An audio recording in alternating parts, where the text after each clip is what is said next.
Hi everyone, and welcome to ClinPsyExplained. My name is Ian, and I am a clinical psychologist working in the UK. This video is all about formulation, so how clinical psychologists might use formulation to help their clients understand their problems a little bit better. If you watch some of my other videos, you know that I just flashed up this disclaimer for a little while, just about the content of the videos really. So I'll give you a little bit of time to read over it, and then we'll get on with the video about formulations.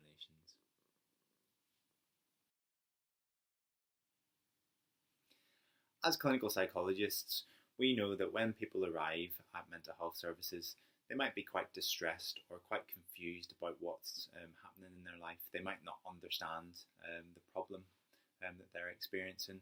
And sometimes they might feel quite comforted and want answers or an explanation like a diagnosis. Because a diagnosis can get used in everyday life.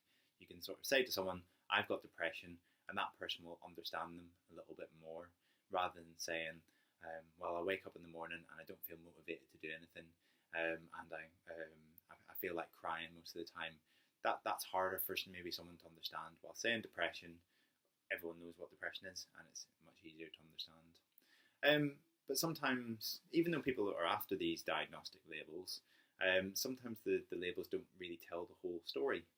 So, why is someone depressed? What was kind of going on that led up to that? When are they most depressed? When do they feel better? And formulation is a way of understanding problems a little bit better, understanding all the factors that make up the problem for someone, and it maybe helps them have a bit of a roadmap as to see how to improve things. So I'm just going to show you now maybe some of the difficulties with just labelling people with a diagnosis. Since I've already talked about depression, let's look at that one for a little bit of time. So to meet a diagnosis of depression according to ICD-10, ICD-10 is a catalogue of mental health problems that psychiatrists and other medical professionals can diagnose from. So to meet the criteria for mild depression, you need to have at least two of the following: depressed mood, loss of interest or enjoyment in activities that you previously enjoyed, and increased physical and mental tiredness. As well, you also need to have at least two of these other categories. So reduced concentration and attention, reduced self-esteem and confidence, ideas of guilt or unworthiness, pessimistic views about the future, ideas or acts of self-harm or suicidal ideation, disturbed sleep, or reduced appetite. So quite a range of things.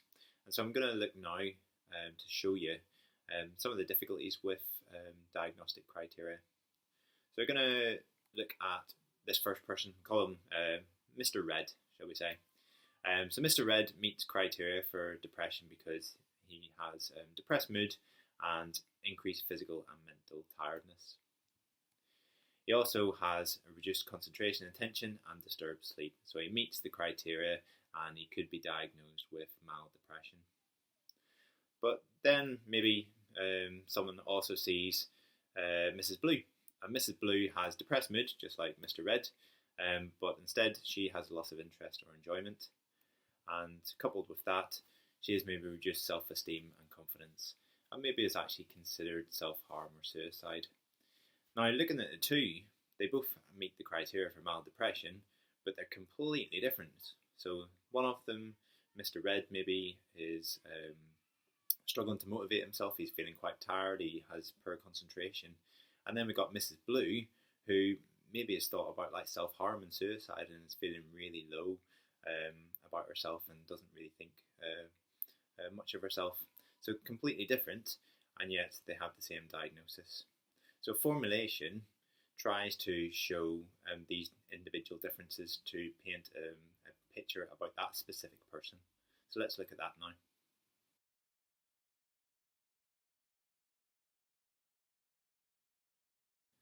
Another criticism of using a diagnosis is that it's given to you and you maybe sometimes don't have much power or control over whether you receive this diagnosis or not. Now, formulations are a bit different. They should be jointly agreed pieces of work. So both the therapist and the client jointly agree that this makes sense, that this is a good understanding of the problem that is faced. Formulations should also be really easy to understand. It should make sense to the person. If it doesn't, there's no point in having it. And they should be specific to that person. So one formulation shouldn't really look like another one. And formulations should also be reviewed to check that they're still current and they're still correct. The way that I always think about formulations, especially if they're written down on pieces of paper, is that you can always add to them. You can always add, some extra writing to when there's more information. You can scrub bits out that aren't relevant anymore. You can also tear up the thing and start again if you need to. Like I was saying before, sometimes the problems with a diagnosis are they provide a limited understanding of the problem, whilst the 5 Ps show the history of the problem and how it came into being. And it starts with predisposing factors, so what things have happened in the past that have made this problem more likely. We then look at precipitating factors, so what was maybe the trigger for the problem to emerge now. So what changed for the problem to start taking hold of someone. Then presenting factors, what is the problem that a person is actually encountering, and what's maintaining the current problem. So what factors like people, relationships, work stresses are actually keeping the problem going. And of course, let's not forget protective factors. So what stops the problem from getting even worse? So is it someone's resilience? Is it that they've got a good support network? What are the protective factors that help them? I'm going to cover CBT in a bit more detail in another video, but this is to show just a basic formulation that can be used.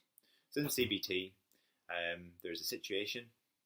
It leads to a thought, which can lead on to a feeling, change in your body, and a behaviour or an action.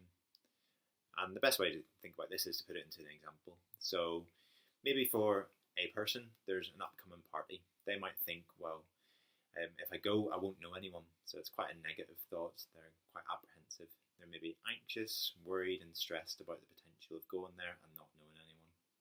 This might lead them to maybe have a bit of a panic attack. So feel breathless, their heart's racing, they feel shaky, they feel hot, they feel sweaty. That might make them even more stressed, and it might maybe reinforce the thought that they're having. And what you might see is eventually they'll probably avoid the party. They won't go. And that actually doesn't disprove the thought. So the next time a party might emerge or it might be happening, they might again think, well, what if I don't know anyone? I was safer last time whenever I didn't go. I'll just do the same. And you can see how something like this can get hold of someone, and the pattern or the cycle kind of keeps on going. Let's look at a CAT formulation now. A CAT stands for Cognitive Analytic Therapy. And in this one, you start in the bottom half of it, so where it says rejected. So maybe a person feels rejected. That might lead them to feel quite low, maybe quite worthless. They might have thoughts that they're not good to be around, or that it's my fault that maybe someone has rejected them. And their reaction might be to push other people away and be quite aggressive, so quite rejecting in their behaviour. But that, by actually pushing people away and saying, I don't want to be around you, you can be left maybe feeling quite isolated and vulnerable. And so, because we're humans, because we're sociable animals, because we want to be around people, then we maybe let other people kind of get close again, because we don't want to be alone. But that leads us maybe to be vulnerable, to be let down again and hurt by others, because maybe that person doesn't meet your expectations of being a good friend or being supportive whenever you want them to be. And again, you sort of feel rejected. And sometimes people get caught in this loop of not knowing how to interact with people, because they feel that either they're pushing people away and being quite rejecting, or they are leaving themselves vulnerable to rejection themselves. And this is a basic formulation, or maybe some people would call it a longitudinal formulation. So it just tracks the history of the problem a little bit more. So you start up at the top with maybe someone forgot to lock their front door at night, and by chance their house was burgled. But that obviously leads to maybe quite a lot of guilty feelings that it was their fault, and also some feelings of not feeling safe in their own house. So it might lead them to overcheck a little bit more, to check the front door 2 or 3 times before going to bed. That yes, it's definitely shut. I feel safe, and that might develop rituals and routines to make sure that they always do this thing every night, and it keeps order and control. And you might see that creeping into other aspects of their life as well. They might start to maybe wash their hands a little bit more, or to make sure they turn off switches whenever they leave the room, little things like this. Because all these things make them feel safe. But because the world is always unpredictable, then events kind of keep on happening that threaten this safe feeling. And that might lead someone maybe to actually ramp up the number of routines that they do to get even further control, to get that feeling of safety back. And as you can see, as with the other formulations that I've just shown you, you get caught in a bit of a trap, and that tends to be whenever people need help. And that's it for formulations. They are a shared understanding of what the problem is, and they can be used with clients to help decide how to intervene, how to help them, and how someone can, I suppose, get control over their problem and help themselves a little bit more. If you'd like to make a comment about this video, then please do so on the YouTube comment section. You can send me an email and the details of it at the end, or you can follow me on Twitter at @whatisclinpsy. So that's it from me. So hopefully see you in one of the other videos. All right, bye for now.